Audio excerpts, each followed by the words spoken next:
Welcome everybody to the third annual Words Festival. We've needed this in London for a long time and we're sold out tonight, so give yourselves a hand. Thank you so much for joining us.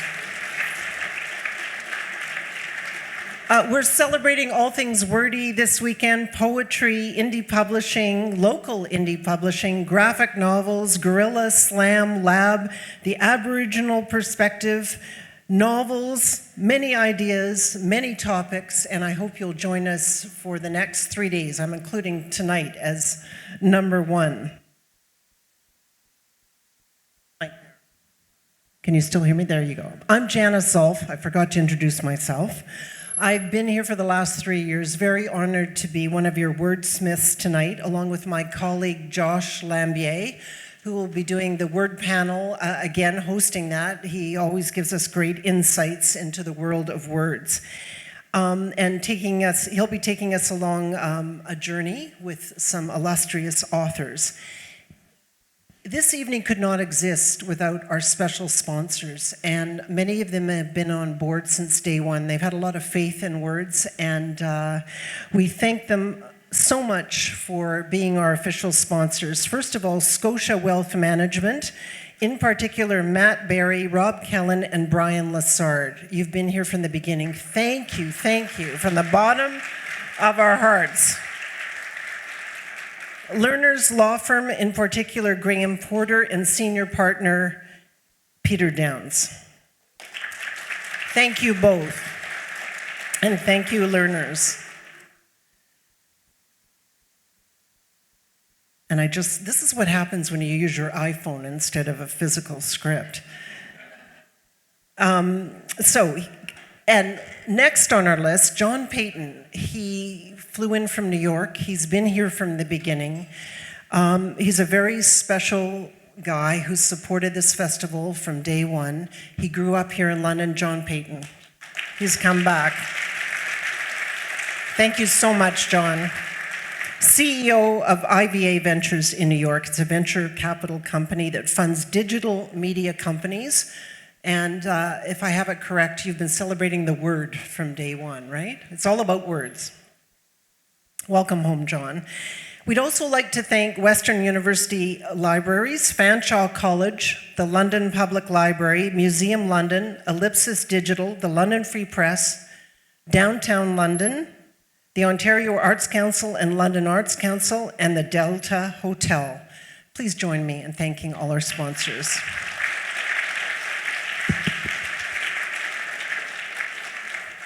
And thank you, my battery, for not dying out there.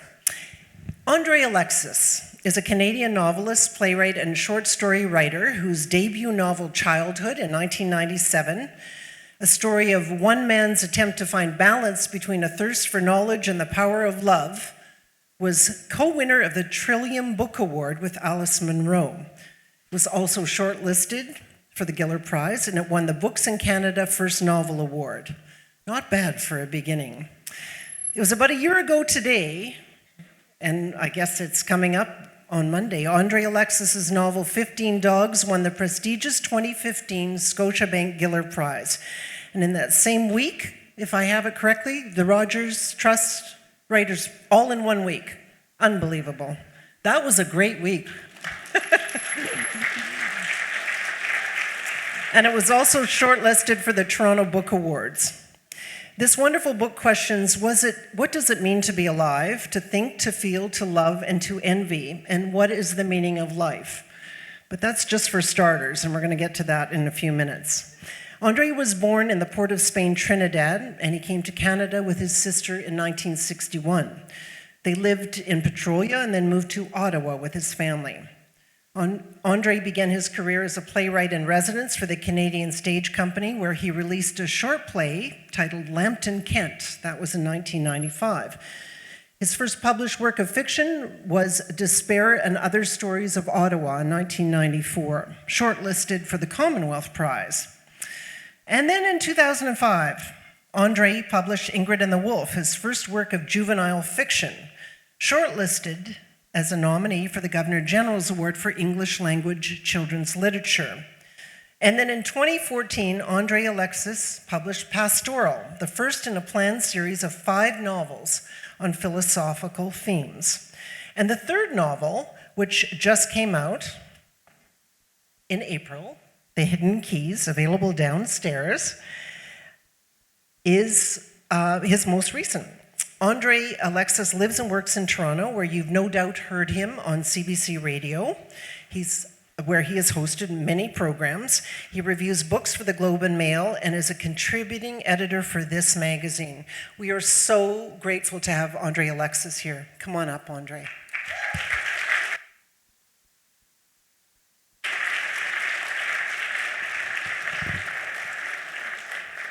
Yeah, you get this seat right here. And here you get your very own mic in case I try to hog the mic. I sound so accomplished. Hello. Hello. Welcome to our lovely city. We're so glad that you're here. It's a city that I went to school in. I was at Regina Mundi for 4 years. Oh, we did not know that. That didn't make it into your bio. There you go. Glaring oversight. Well, if we get an extra 20 minutes, you can tell us stories about that. Oh no, you don't want to hear them.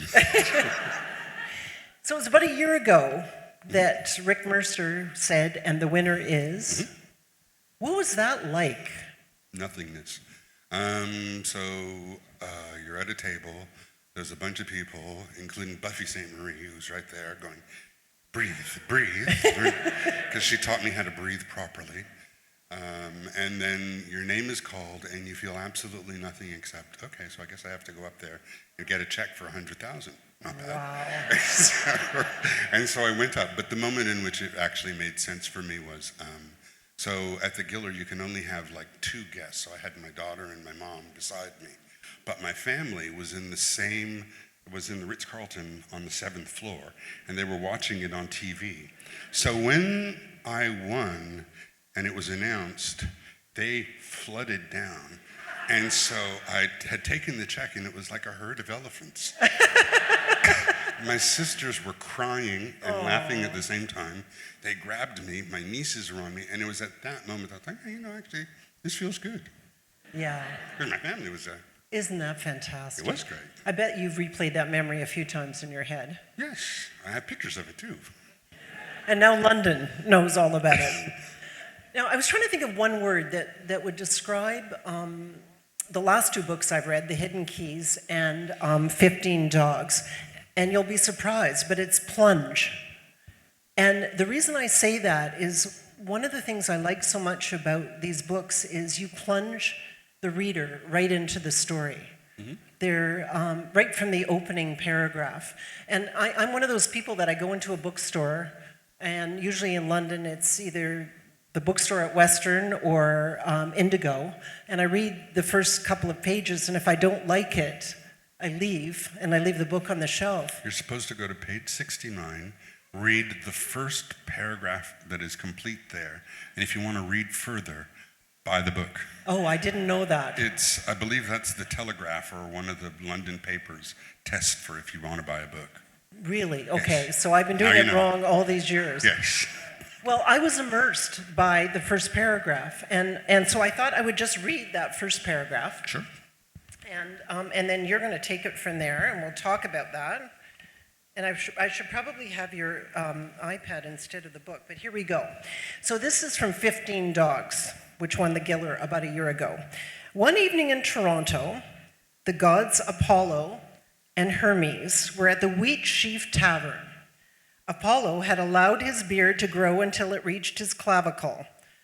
Hermes, more fastidious, was clean-shaven, but his clothes were distinctly terrestrial: black jeans, a black leather jacket, a blue shirt. They had been drinking, but it wasn't the alcohol that intoxicated them. It was the worship their presence elicited. The wheat sheaf felt like a temple, and the gods were gratified. So by that point, I was already in the lineup at Indigo with my Visa card out. There's something about the fact that these 2 big gods are getting drunk at the Wheat Sheaf Tavern. So what actually happens that night with Hermes and Apollo? They make a bet.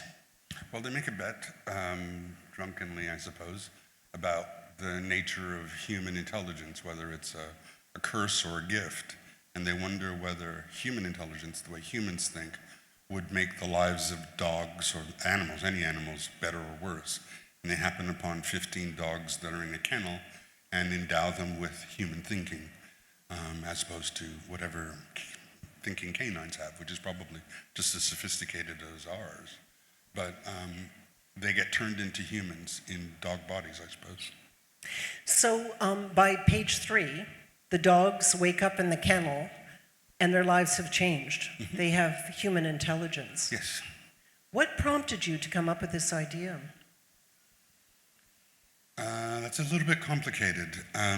What happened was I failed miserably to write a story that I like based on Pier Paolo Pasolini's movie Teorema. Teorema is a very strange movie made in the 60s in which a godlike figure comes down and lives with a family in Milan and then leaves after having slept with everyone, the father, the mother, the son, the daughter, and the servant. And his leaving is really interesting because it creates a huge vacuum, a terrifying one, in the lives of the people in the family. And they all react to this absence of the god in different ways. The son becomes an artist, for instance. And I thought that idea was absolutely fantastic. And for years I tried to rewrite it. And I just kept writing worse and worse versions of Pier Paolo Pasolini. And in part that was because I thought that what was interesting was the family. But actually what was interesting to me was divinity. And when I brought it down to just the god and its presence or their presence in the world, 5 ideas came to me at once. Pastoral, 15 Dogs, Hidden Keys, the new one I'm writing called Days by Moonlight, and the last one, which is my version of a Harlequin romance. They were just all in my mind at once at that moment, once I realized that I wanted to think about the divine. What a strange idea it is, what an interesting idea it is, what a cruel idea it is. And 15 Dogs came out at that moment. So its origin is really with Pier Paolo Pasolini, even though it probably wouldn't look like it if you watched Teorema and read the novel. So you had 5 ideas at the same time. Yes. Most authors I know would kill to have 5 ideas at the same time. It's not all fun and games, I'll tell you. Yeah. I've released a book a year for the last 4 years. I've got 2 more of these stupid novels to write, and then I will be done. So it feels like I've got like a monkey on my back, constantly forcing me to write. But it's okay. I mean, I love what it comes up with, but it's a bit onerous. And there's a word for this that connects. Possession. Oh, that wasn't the word I was thinking of. It Sorry. starts with Q. Oh, quincunx. Well, that's because there are 5, and the way the novels are organized is like the 5 on a dice. There are 4 around and 1 in the center, and I have to write the one in the center last because it partakes of all the novels around it. So my version of the Harlequin romance will include something from 15 Dogs, something from Pastoral, something from Hidden Keys, and then something from the one I'm writing now. And then it's done. Well, in the book 15 Dogs, one of the questions is about the meaning of life and what it means to find love, what it means to find happiness. The bet, can you talk a bit about the bet that the gods have? Well, I'll talk about love, if you like. Okay. Because one of the things, so Pasolini, that idea was definitely at the root of it, but each of the novels has its own influences. The Hidden Keys was very much influenced by Robert Louis Stevenson's Treasure Island, which I read on my way home from London in 2009. But one of the things that really intrigued me or wouldn't leave my mind while I was thinking of 15 Dogs was a quote that I had heard from a French psychoanalyst who, and this is who it was attributed to when I heard it. I think it's been attributed to innumerable people now. And the quote is, "The opposite of love is not hate, it is power." The idea that hate is still a relation with the other, whereas power is the absence of any relationship with the other. It is the instrumentalization of the other, turning the other into nothing. And I actually thought that was, whether it's a true or not, at least a very creative idea. And so 15 Dogs has at its core an opposition between utter power, which the gods have and exercise in horrible ways, and love, which one of the dogs manages to find I think in a deep, almost Dante-esque kind of way. It's a medieval kind of love. Are we talking about Manjun? Yes, Majnun, the yes. big black poodle. Yes. Who almost dies because he's at the mercy of the other dogs. Yes. And he's adopted by a woman named Nira. That's correct. And she takes him in. And Majnun means the crazy one, and it was stolen by me from Nizami, a Persian poet who wrote Majnun and Layla, a love story. And Majnun is crazy because he's in love with Layla. Well, it really is a beautiful love story because this dog and his new owner, Nira, get to know each other so well, but also through language. And can you talk a bit about that? He's endowed with language and he's able to speak and communicate with her that really touches her. One of the interesting things for me, because the bet is between the gods, whether any of the creatures who are endowed with human intelligence will be happy at the moment of their death or not. And so there's an underlying notion of whether happiness can be achieved or not. And one of the ironies for me is that the relationship between Nira and Majnun, which is complete, they're able to understand every nuance of what is said to each other, is not actually something that leads to happiness any more than complete love necessarily leads to happiness for humans. I mean, there's always a possibility that your partner will die, which is the creation of the darkest thing that I guess one can imagine. So although Majnun was the character that I felt closest to, he did not die happy. Mm-hmm. And at one point, his owner, who he comes to love without even realizing that he loves her, yes, disappears. And yes. It's very tragic. This is, you'd think that there would be more humor than there is in this book, although there are some very, very funny points. It's a strange book. I was at the Word on the Street in Toronto, and there was a tent for Coach House Press. And one of the people who works at Coach House Press started to shield me so that somebody that was facing them couldn't see me. And it turns out that there was a woman who felt convinced that there should be a way to sue me for the way that I had treated the dogs in the novel. I'm not making that up. That's a true story. So, the horrifying death kind of thing. But, for me, the way that most of us learn about death is through the death of our pets. That certainly is the case for me. But the first inconsolable death in my life was my dog. Mm-hmm. And so it's a tricky novel because you have to relive those feelings of loss 15 times in a sense, But how did But all of us die, I think. But, I'm not a great dog lover, I admit it now. I sometimes don't even like my own dog. But I came to be much more understanding of dogs through your book and started to see things through their perspective. If, I'm starting to look at my dog in a different way. If he had human intelligence, what he might be thinking. I can tell you from reading your book, I will never ask him to roll over and play dead again. Well, it's kind of demeaning when you think about it. It is very demeaning. Yeah. Yes, all I can say is yes to that one. Was there a question in there? Well, I'm not sure there was, but getting back to humor, there's some very funny points in the book. There's a dog, Benji, who arrives on the scene with Nira and Manjun. He's one of the 15 dogs that wakes up at the vet clinic with human intelligence, and he shows up on the scene, and he's got a way with language, and he tries to befriend Nira as well, who's Manjun's friend, and he uses the word money, but he can't quite articulate money, and it comes out as monnaie. And She's a bit freaked out that a French impressionist should be interesting to a dog, yeah. yeah, Well, he's actually a pretty interesting character because he represents real instrumentality. He's not interested in love or emotions. He's interested in what he can get and what the most direct way to getting things is. One of the things, again, to remember is that it's really about what it is to be human, and that when I agree with you that after the 4 months or however it was to write the novel of imitating dogs, I couldn't look at dogs the same way myself. Mm-hmm. But it was in order to think about the human from a strange angle.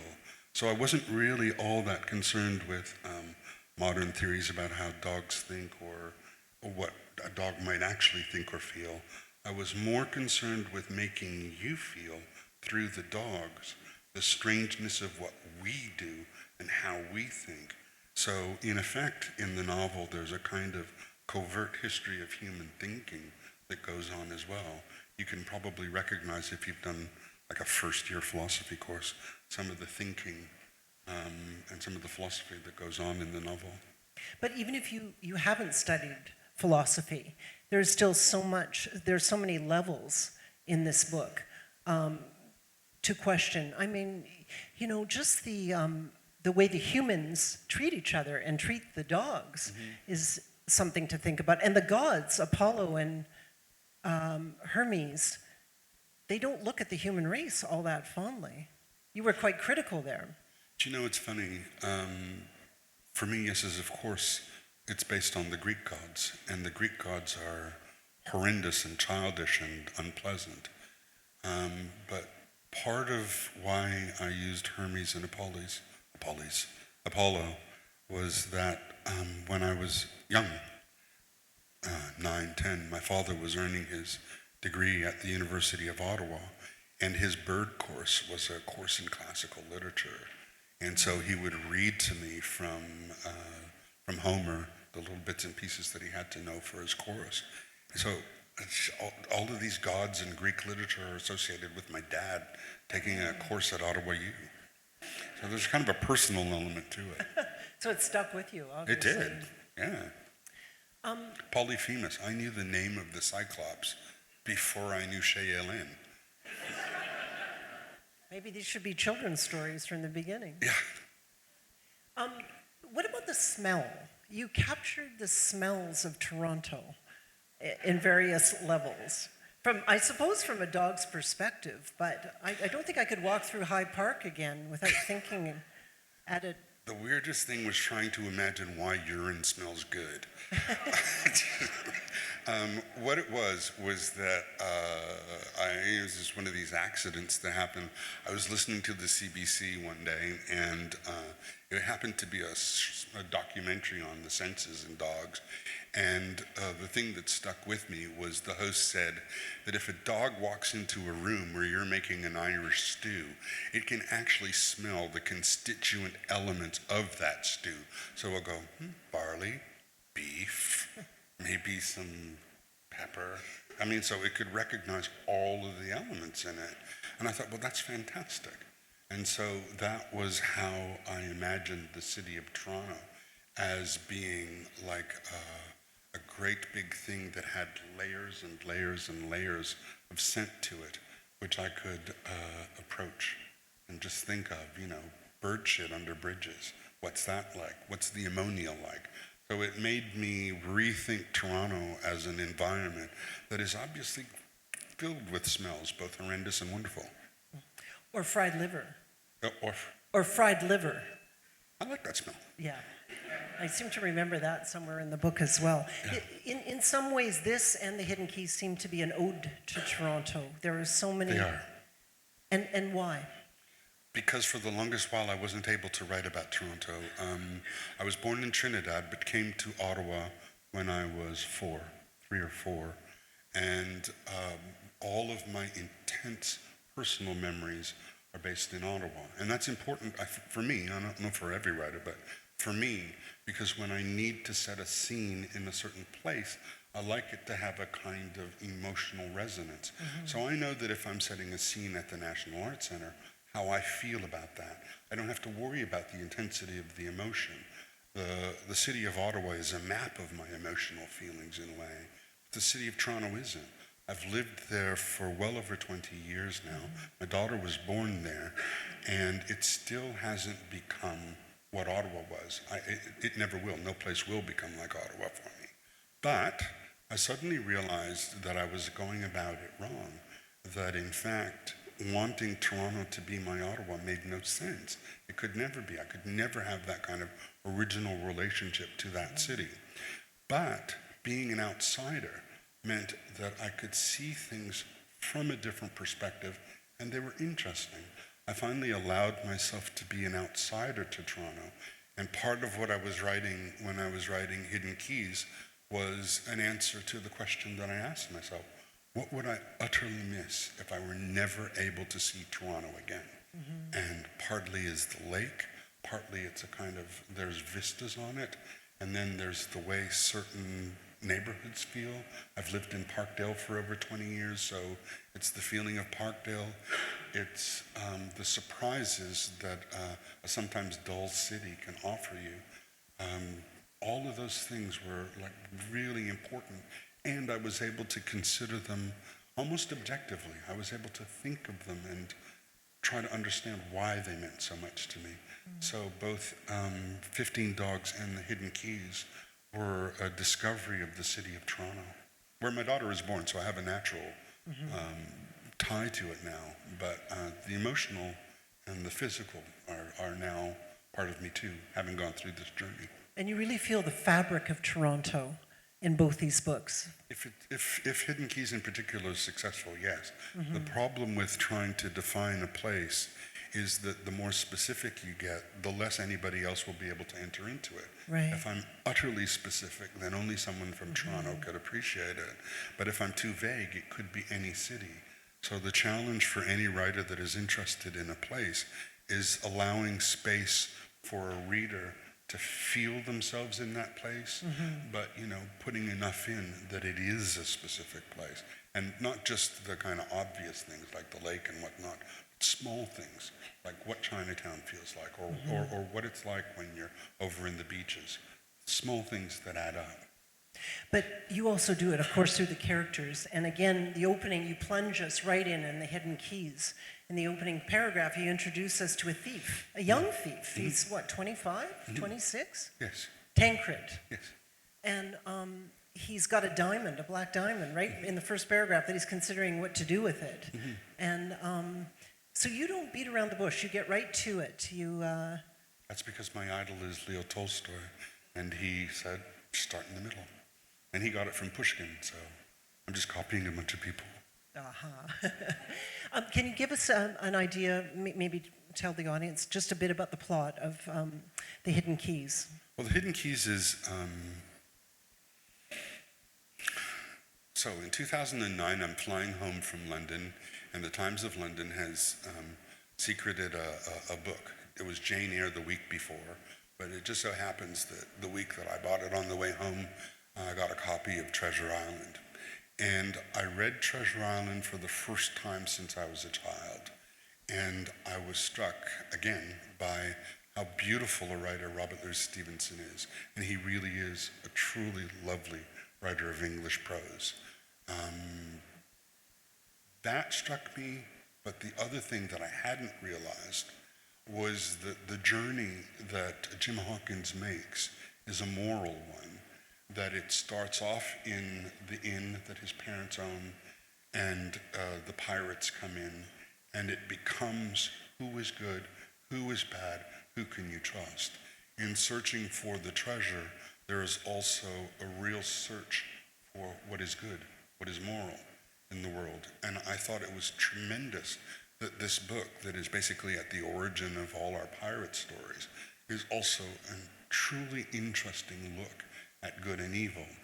And so, interested as I was in setting up, in paying homage to it, I wanted to do that in Toronto.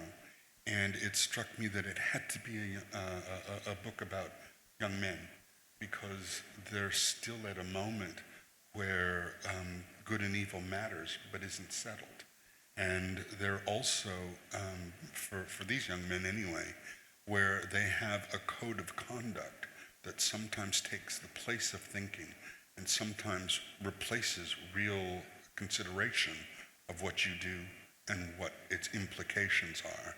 And so I wanted to have a treasure hunt while at the same time having someone discover, a young man, discover his own limitations, the limitations of his system of honor, and the limitations of knowing that the truth or the good is something that is held in any mind by any person briefly, only briefly, and that you are constantly responsible to rediscover it and relook for it.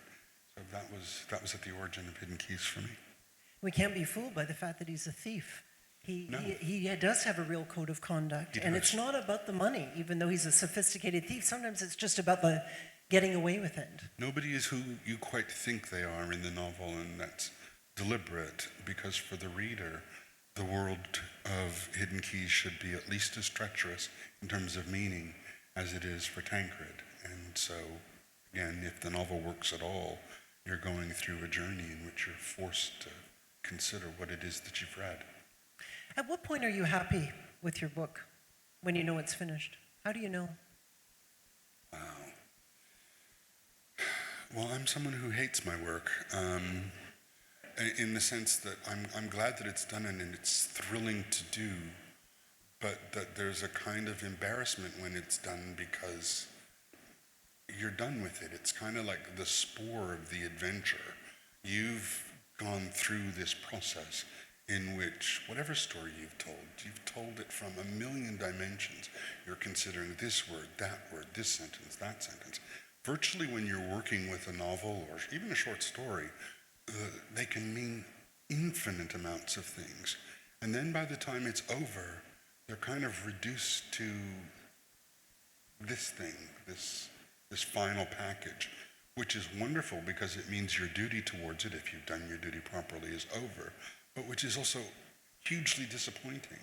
The other thing that's hugely disappointing is that you forget all the many worlds that exist while you're writing it. And so again, it's like cold ashes rather than the living thing.